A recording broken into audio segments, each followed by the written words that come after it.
이 부활의 소식과 기쁨이 오늘 주님의 부활을 믿는 우리 모두에게 충만하기를 축복합니다.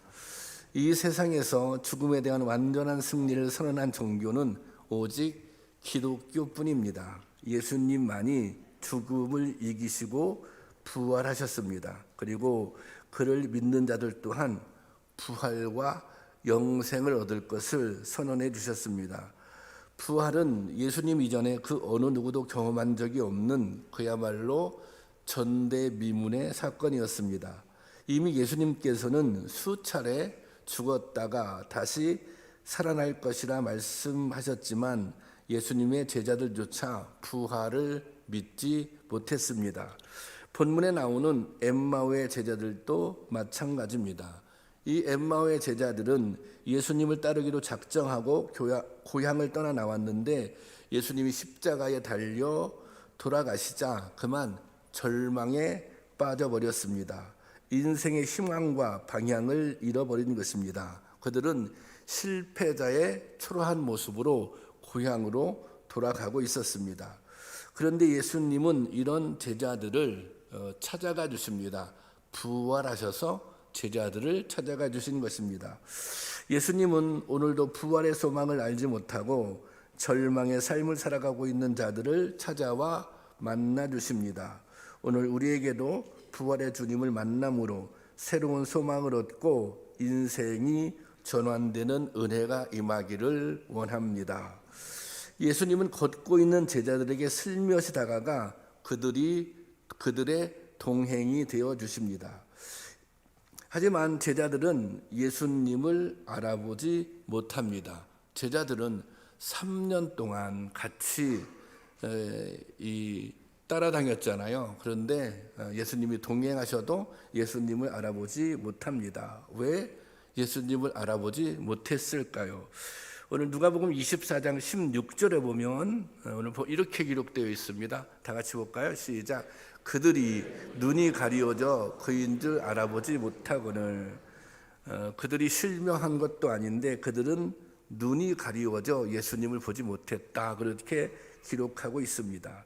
눈이 가려져 있다는 것은 판단력을 상실했다는 것입니다. 우리는 때로 당장의 사건이나 상황에 매여 본질을 보지 못할 때가 있습니다. 엠마오의 두 제자는 그만 실망 때문에 눈이 가리워졌습니다. 예수님에 대한 기대가 무너지자 눈이 가리워진 것입니다. 세상에는 이처럼 눈이 가려져 부활을 믿지도 이해하지도 못하는 사람들이 많이 있습니다. 어떤 사람들은 자신이 알고 있는 지식과 경험이 전부인 것처럼 생각합니다. 이것을 편견 또 아집, 독선이라 합니다. 여기에 사로잡히면 제대로 진리를 볼 수 없는 것입니다. 여러분, 세상에는 아직도 이처럼 눈이 가려져 부활을 믿지 못하는 사람들이 많이 있습니다. 부활의 실제 사건을 인정하지 못하는 가장 큰 이유는 눈이 가려져 부활의 예수님을 보지 못하기 때문입니다. 여러분, 우리는 눈이 열려져서 부활하신 주님을 만날 수 있기를 바랍니다. 예수님은 엠마오의 제자들과 동행하면서 그리스도의 고난과 영광에 대한 선지자의 말씀을 일깨워 주십니다. 그러자 제자들이 함께 머물 것을 간청합니다. 이제 과거에 들었던 익숙한 말씀을, 예수님께 들었던 익숙한 말씀을 지금 듣고 있는 거예요. 그러자 제자들이 좀 함께 머무를 것을 그렇게 요청합니다. 이때까지 함께 걷는 분이 예수님이신 것을 알지 못했습니다.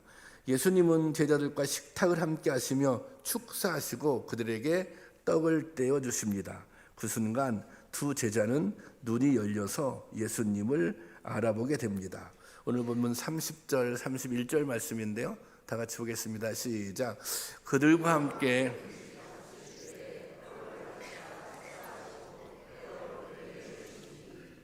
그들의 눈이 밝아져 그인 줄 알아보더니 예수는 그들에게 보이지 아니하시는지라. 다시 눈이 밝아졌어요. 여기에 제자들 향하신 주님의 긍휼과 사랑이 있습니다. 주님은 부활하신 후에도 혼란 중에 있는 제자들을 찾아가 확신을 주십니다. 부활하신 후에 혼란과 공포 속에 있는 제자들을 꾸짖거나 책망하지 않으십니다. 왜 도망쳤냐고, 왜 그렇게 비겁하냐고, 끝까지 나와 함께 한다고 그렇게 다짐했는데 왜 거짓말했느냐고 주님은 야단치지 않습니다.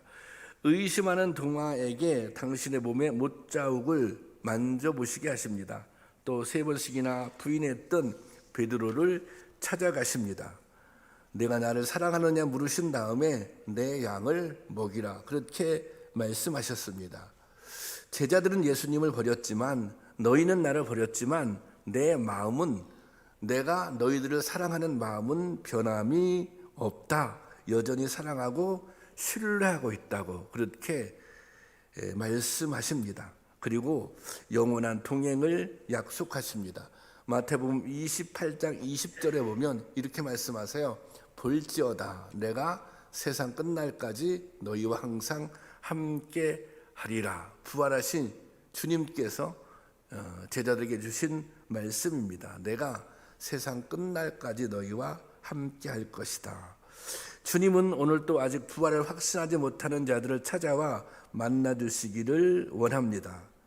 부활에 대한 믿음으로 힘과 위로 주시기를 원하십니다. 세상 끝날까지 영원히 함께하겠다는 약속은 우리에게도 동일하게 적용되는 말씀입니다. 부활한 주님께서는 지금 우리와 함께하십니다.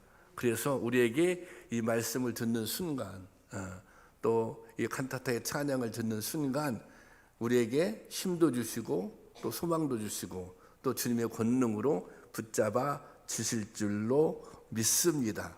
그 주님이 영원히 우리와 함께 하시는 것입니다. 엠마오의 2 제자는 부활하신 예수님을 만나자마자 바로 예루살렘으로 돌아갑니다. 예루살렘은 두려움과 절망 속에 도망쳐온 곳입니다. 이제 그들은 더 이상 두려움이 없습니다. 부활하신 주님을 직접 만났으니 확신과 소망이 있을 뿐입니다. 이제 예수님의 부활 소식을 전하기 위해 되돌아간 것입니다. 제자들이 이렇게 예루살렘으로 돌아간 것은 희망을 찾았다는 의미입니다. 절망했는데, 십자가에 돌아가신 예수님을 보고 그들이 절망하고 무너졌었는데 살아계신 예수님을 만나고 다시 그 절망에서 일어선 것입니다. 희망을 갖게 된 것입니다. 그리고 더 이상 의심과 두려움에 흔들리는 믿음이 아닙니다. 이제는 어떤 경우에도 흔들리지 않는 확신 있는 믿음으로 변화된 것입니다. 부활을 직접 경험했으니, 부활하신 주님을 만났으니 더 이상 무엇이 두렵겠습니까? 더 이상 무엇을 의심할 것이 있겠습니까? 본문 33절에는 제자들의 행동을 이렇게 기록하고 있습니다. 33절 다 같이 볼까요? 시작. 그들이 곧바로 일어나서 예루살렘에 돌아와서 보니 11 제자와 또 그들과 함께 있던 사람들이 모여 있었고 부활의 소식을 전하기 위해 그들은 곧바로 일어섰습니다. 곧바로 일어났다 그랬죠. 부활하신 예수님을 만난 기쁨 때문에 그들은 지체할 수가 없었습니다. 그래서 곧바로 일어나서 예루살렘으로 돌아왔습니다. 예루살렘에는 이미 예수님의 부활을 경험한 다른 사람들이 11 제자와 함께 모여 있었습니다. 이들은 모두 부활하신 예수님을 만난 사람들입니다. 이들은 부활의 증인입니다. 이처럼 부활하신 주님의 증인이 되고 보니 예수 그리스도를 전하는 일이 두렵지 않게 된 것입니다. 이제 그들은 도망자가 아닙니다. 절망에서 일어나 희망을 발견하고 그 희망의 증인이 되기 위해 모인 사람들입니다. 이후에 이 사람들은 생명을 걸고 부활을 증거합니다. 주님이 죽었다가 다시 살아나셨다고, 그분이 우리의 구주가 되시는 분이라고 생명을 걸고 복음을 전합니다. 대부분 제자들은 그래서 순교함으로 그 생을 마감합니다. 그 이후에 제자들의 삶을 보면 그들이 절망했다, 그들이 소망을 잃어버렸다. 그들이 비겁해졌다. 그런 내용이 전혀 없습니다. 왜냐하면 그들은 부활한 주님을 만났고 또 부활한 주님께서 영원히 함께 하심을, 동행하심을 이제 믿었고, 그래서 용기와 또 힘을 얻어서 살아갔기 때문입니다. 그들은 절망에 일어나 희망을 발견하고 그 희망의 증인이 되기 위해 모인 사람들입니다. 여러분, 우리가 가는 길은 하나님 나라를 향해서 가는 길입니다. 이 길은 때로는 평탄하고 행복하지만 때로는 고난과 절망이 찾아오기도 합니다. 우리 가운데 무언가 절망 가운데 있는 분도 계실 수 있습니다. 엠마오의 두 제자처럼 실패자의 모습으로 주님과 멀어지는 길을 터덜터덜 걸어갈 때도 있습니다. 그런데 부활하신 주님은 그때 우리를 찾아오십니다. 우리에게 새로운 용기를 주시고 방향을 돌이키도록 인도해 주십니다. 절망했다면 소망을 가져라. 두려워하고 있다면 용기를 가져라. 내가 죽었다가 살아났다. 내가 죽음을 이겼다. 내가 세상을 이겼다. 그렇게 말씀해 주고 계십니다. 우리가 눈이 어두워져 주님을 알아보지 못할 때에도 주님은 우리를 찾아오십니다. 우리를 만나주시고 우리의 눈을 열어 주님을 보게 하시며 새로운 힘을 얻게 하십니다. 여러분, 오늘 우리가 가야 할 길 또한 절망의 엠마오 길이 아닙니다. 희망과 용기의 예루살렘 길이 우리가 가야 할 길인 것입니다.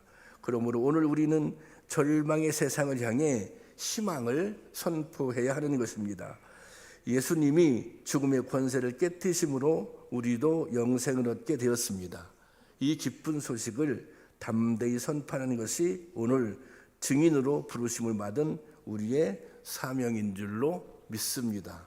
우리도 세상을 이기신, 죽었다가 부활하신 그 주님의 능력을 힘입어 승리하는 삶을 살 수 있기를 주님의 이름으로 축원합니다.